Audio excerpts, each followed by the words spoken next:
Alhamdulillah. Selamat siang untuk teman-teman semua. Siang Bu. Sebelum melakukan kegiatan kita, ada baiknya kita berdoa terlebih dahulu. Berdoa dimulai. Berdoa selesai.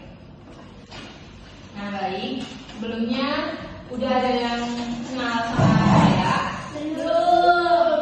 Udah ada pernah ketemu? Belum. Baik, perkenalkan nama dulu Hanifah Karisisa. Ibu dari program studi bimbingan konseling Universitas Jambi. Jadi di sini ibu akan melakukan suatu layanan atau memberikan suatu layanan kepada adik semua, yang mana ini adalah tugas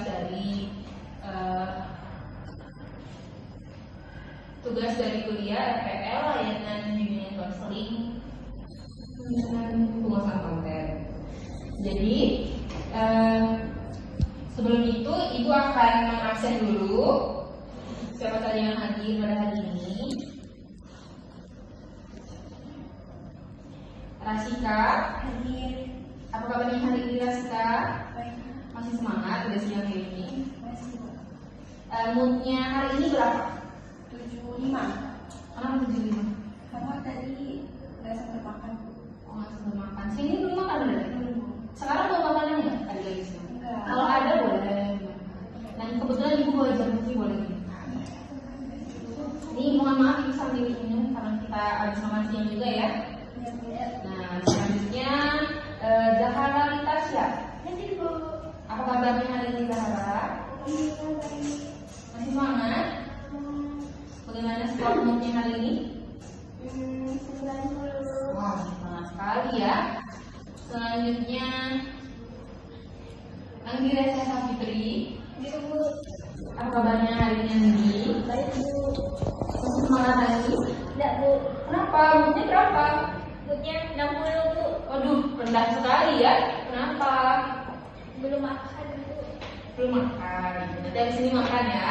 Ya Bu. Nah, selanjutnya baik, di sini ibu akan memberikan layanan kepada adik yang mana layanan ini bertujuan untuk membantu adik mengembangkan keterampilan dalam manajemen waktu. Nah, ada pun kegiatan yang akan kita laksanakan pada siang hari ini yaitu kita akan mengetahui apa itu manajemen waktu, bagaimana cara kita memanajemen waktu dan bagaimana tips untuk kita memanajemen waktu. Nah sebelum itu kegiatan ini akan kita laksanakan selama kurang lebih 15 menit. Apakah adik-adik di sini bersedia? Bersedia. Baik, alhamdulillah karena kesediaan adik-adik kita akan melaksanakan kegiatan ini. Sebelumnya apakah sudah siap untuk melaksanakan kegiatan ini? Boleh siapkan alat tulisnya. Siap ya? Baik, nah jadi adik-adik manajemen waktu yaitu cara kita mampu mengalokasikan waktu untuk mencapai tujuan yang kita hendaki. Yang mana pengelolaan waktu ini kita dapat menetapkan terlebih dahulu kebutuhan atau keinginan, kemudian menyusunnya berdasarkan segi urutan kepentingannya. Nah di sini dari pengertian manajemen waktu kita dapat mengetahui bahwa kita bisa mengelola waktu kita itu kita urutkan dari yang terpenting. Kita prioritaskan yang pertama, baru ke selanjutnya. Nah, ada pun tugas-tugas yang sepenuhnya penting kita cocokkan untuk cocokkan waktunya dengan perencanaan serta jadwal yang kita punya. Contohnya seperti pelaksanaan kita kuliah. Berarti kan adik-adik sudah punya manajemen waktu secara tidak langsung. Kita sudah punya jam segini kita bangun, kita sholat, kita mandi, persiapan diri untuk pergi ke kampus. Nah, begitu pun juga saat mengerjakan tugas. Mungkin di jam 9 dari jam 1 sampai jam 2 adik-adik mengerjakan tugas A misalnya dan selanjutnya. Yang mana manajemen waktu ini bertujuan agar kita bisa tepat waktu dalam mengerjakan suatu kegiatan atau pelaksanaan kita dalam tugas sehari-hari kita, dan juga kita bisa memanfaatkan waktu yang kita punya dengan baik dan tertata dengan benar. Dan juga manajemen waktu ini membantu kita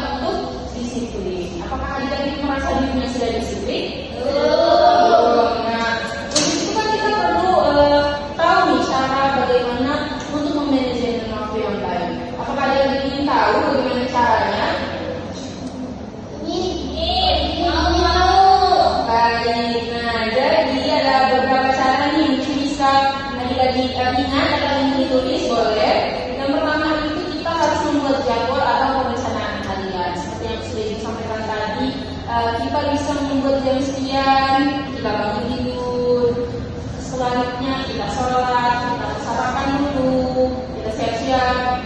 Nah, ini bertujuan agar kita dapat melaksanakan tugas dan kegiatan kita tepat waktu dan menggunakan waktu sebaik mungkin.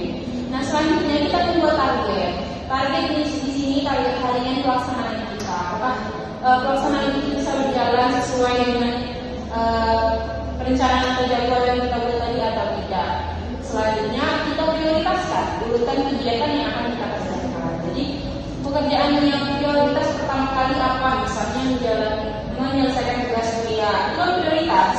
Nah, prioritas itu kita kerjakan duluan, kita susun jadwalnya duluan, baru kita kerjakan tugas yang lain. Selanjutnya kita membuat alarm. Dimana alarm ini kan berfungsi mengingatkan, betul? Mengingatkan kita bahwa penanda waktu ini kita berarti sudah harus selesai mengerjakan tugas ini. Kita harus mengerjakan tugas yang lainnya. Nah, selanjutnya adalah disiplin melaksanakan tugas atau kegiatan. Kita harus komitmen terhadap diri kita sendiri untuk menjalankan tugas dan jadwal kegiatan kita sehari-hari. Yang agar mana tujuannya ini supaya kita menjadi disiplin, melaksanakan tugas tepat waktu dan tidak berantakan gitu ya. Nah, dari cara-cara tadi sudah bisa lah ya kita mengetahui ini gitu ya, bagaimana cara manajemen waktu gitu. Lalu manajemen waktu yang baik itu bagaimana setelah kita mengetahui caranya? Ada yang bisa menjawab atau belum tahu? Karena jika belum tahu, maka manajemen waktu yang baik itu saat kita memiliki skala prioritas. Seperti cara tadi ya, ada prioritas. Kita punya skala prioritas dalam manajemen waktu kita. Yang selanjutnya adalah tidak menunda. Nah, ini kebiasaan buruk yang sering kita lakukan adalah menunda. Menunda ini mengakibatkan tidak terlaksananya jadwal dan kegiatan yang sudah kita rencanakan tadi. Nah, dari situ kita harus mempunyai rencana dan jadwal kegiatan dengan tujuan yang jelas. Jadi jangan hanya membuat rencana saja, saya hari ini bangun pukul segini, tapi kita tidak punya tujuan yang jelas melaksanakan komit dengan kegiatan yang kita punya gitu. Nah, yang terakhir kita dapat mengendalikan diri. Jadi kita bisa berkomitmen dengan diri kita, bisa disiplin dengan diri kita. Nah, itu tips atau cara manajemen waktu yang baik ya. Nah, dari manajemen waktu dan cara-cara tadi ini ada faktor penanda kesuksesan seseorang dalam menyelesaikan tugas. Apa aja faktornya, ingin tahu? Nah, faktornya itu ada 3. Boleh dicatat kembali yang ingin dicatat. Ya, yang pertama itu kita mampu menetapkan sasaran dari kegiatan kita. Nah, yang kedua itu mampu mengelola apa yang ingin dicapai. Jadi dari kegiatan kita tahu apa yang ingin dicapai dari suatu kegiatan kita itu ya. Yang terakhir yaitu mempunyai tujuan jangka panjang dan jangka pendek. Nah, oleh karena itu kan ini udah tahu nih beberapa materinya, udah tahu cara, udah tahu manajemen yang baik seperti apa dan faktornya. Jadi ini tahu tips yang ibu punya untuk manajemen waktu.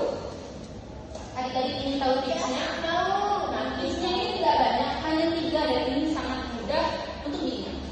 Yang pertama itu tipsnya adalah jangan menunda. Apa tips yang pertama? Jangan menunda. Tips yang kedua itu berpikir positif. Berpikir positif. Nah, saat kita berpikir positif, pelaksanaan jadwal kegiatan kita akan berjalan dengan lancar dan baik. Dan yang terakhir adalah komitmen diri. Nah, jadi ada 3 tips. Apa saja? Yang pertama, jangan menunda. Yang kedua, berpikir positif. Dan yang terakhir adalah komitmen diri. Nah, udah punya tips, sudah punya cara, udah tahu manajemen waktu yang baik gimana, dan udah punya faktor. Jadi akan ada adik-adik semua sudah mengetahui atau mendapatkan pengetahuan baru yang bisa Anda diterapkan. Nah, sebelum itu, ibu ingin adik-adik semua membuat suatu rencana kegiatan adik-adik yang ingin Anda kerjakan. Ya, dari sepulang adik dari sekolah ini ya. Nah, mungkin bisa sediakan kertas yang Anda tulis tadi, ya. Nah, adapun yang harus adik-adik kerjakan yang pertama itu adik-adik membuat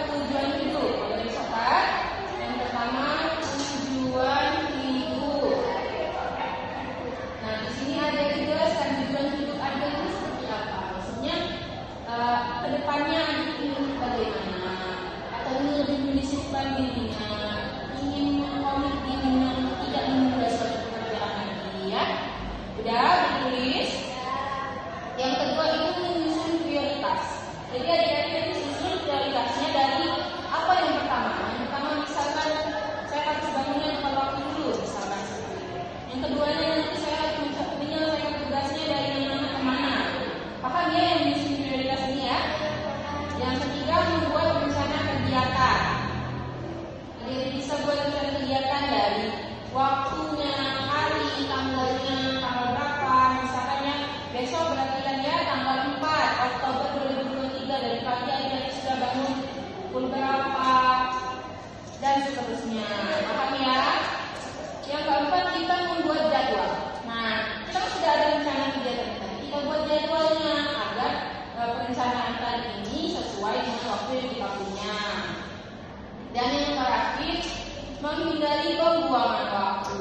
Jadi jangan sampai adik-adik membuat kegiatan yang adik-adik sendiri tidak bisa menjalankan kegiatan tersebut sesuai dengan waktu yang adik punya. Nah, dari tujuan dari tugas-tugas ini yang bisa diterapkan, boleh ditulis dahulu ya. Nah, selagi adik menulis, ini akan membantu adik-adik bisa menerapkan manajemen waktu yang baik di rumah, dan Ibu harap kedepannya adik-adik semua sudah bisa memanajemen waktu sebaik mungkin ya. Apakah sudah selesai menulisnya? Nah, setelah itu ada yang bisa menyimpulkan hasil kegiatan hari ini? Oh iya. Nah, jadi kan sudah ada semua cara-cara untuk manajemen waktu. Jadi Ibu harapkan adik-adik bisa melanjutkan kegiatan ini dalam kegiatan sehari-harinya, bukan hanya besok saja atau hari ini saja dan seterusnya, gitu ya. Baik, karena telah selesainya sudah cukup. Apakah ada yang ingin bertanya? Sudah cukup semua berarti ya, sudah paham kegiatannya bagaimana. Ibu harap bisa terlaksana dengan baik manajemen waktunya ya. Sebelum kita selesaikan kegiatan kita pada siang hari ini, marilah kita mengucapkan hamdalah, alhamdulillah. Ibu minta maaf ke adik-adik semua jika ada perkataan yang kurang baik, yang kurang berkenan, atau ada penjelasan yang kurang jelas. Ibu mohon maaf. Dan Ibu ucapkan terima kasih sudah memberikan waktunya, sudah mau ada bersedia mendengarkan dan mendapatkan suatu informasi baru dan juga mendapatkan keterampilan adik-adik. Maka dari itu Ibu tutup kajian kita pada hari ini. Wassalamualaikum warahmatullahi wabarakatuh.